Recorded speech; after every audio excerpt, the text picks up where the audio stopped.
अनंतकोटि ब्रह्मांड नायक राजाधिराज सच्चिदानंद सद्गुरु श्री ब्रह्म चैतन्य महाराज की जय।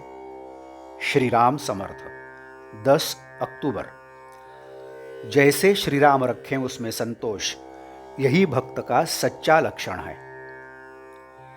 किसी भी बात का ज्ञान न हो लेकिन राम नाम लेने की इच्छा हो, गृहस्थी में संतोष रखें, यही भक्त का मुख्य लक्षण है। आंखें और कान से बाह्य जगत का ज्ञान होता है, इनसे नाम का अनुसंधान करना चाहिए। राम को चित्त में लाकर उसकी गृहस्थी हम करते हैं, यह ध्यान में रखें। हमें स्वार्थहीन होना चाहिए।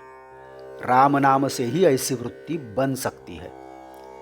जो अवसर पाने पर लाभ उठाता है वही संसार में धन्य होता है। नट चाहे राजा का काम करे चाहे रंक का, वह खूब जानता है कि वास्तव में मैं कौन हूं। संसार सज्जन दुर्जनों से बना है। इसमें हम खोज निकालें ऐसा कोई व्यक्ति जिसके संग से हमें लाभ होगा और राम के प्रति हमारा प्रेम दूना होगा।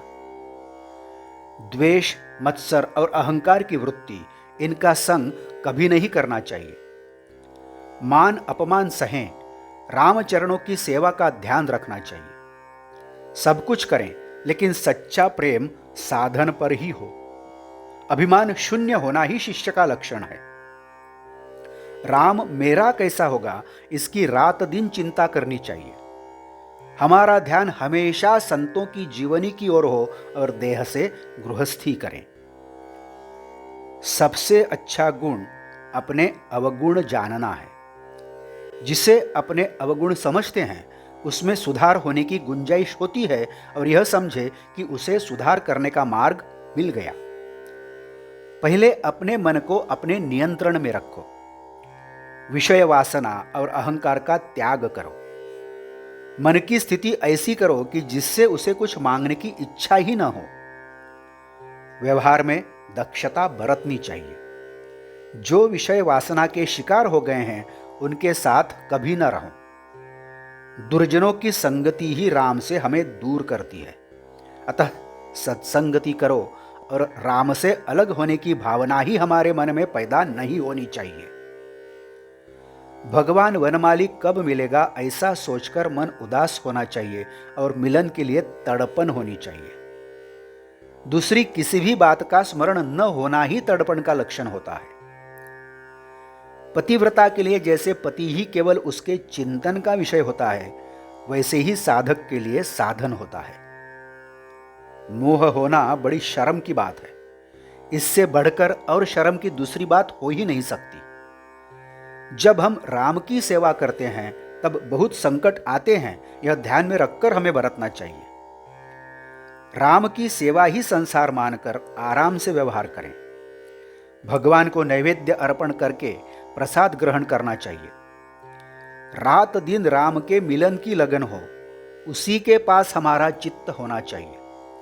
गुरु से प्राप्त किया हुआ नाम ही संसार को पवित्र करेगा, ऐसा विश्वास हमें होना चाहिए।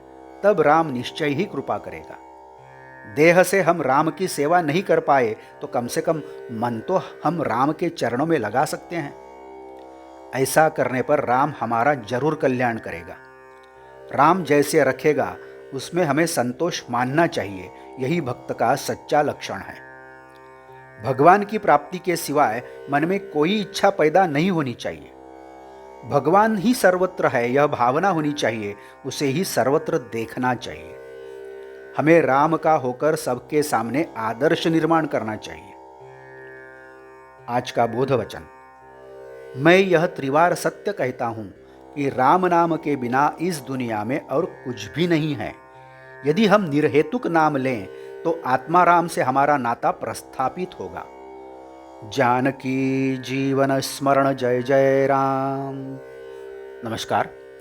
मराठी और हिंदी में श्री महाराज की प्रवचनें आप हर रोज सुन रहे हैं, लेकिन आपसे विनती है कि कृपया चैनल को भेंट दीजिए, प्लेलिस्ट देखिए। प्लेलिस्ट के जरिए आप कोई भी प्रवचन अपनी सुविधा के अनुसार सुन सकते हैं। मैं फिर से एक बार आपसे कहना चाहूँगा कि यदि आपने अभी तक चैनल सब्सक्राइब नहीं किया है तो कृपया सब्सक्राइब करिए, लाइक करिए, शेयर करिए, कमेंट्स दें। धन्यवाद। जय जय श्री राम।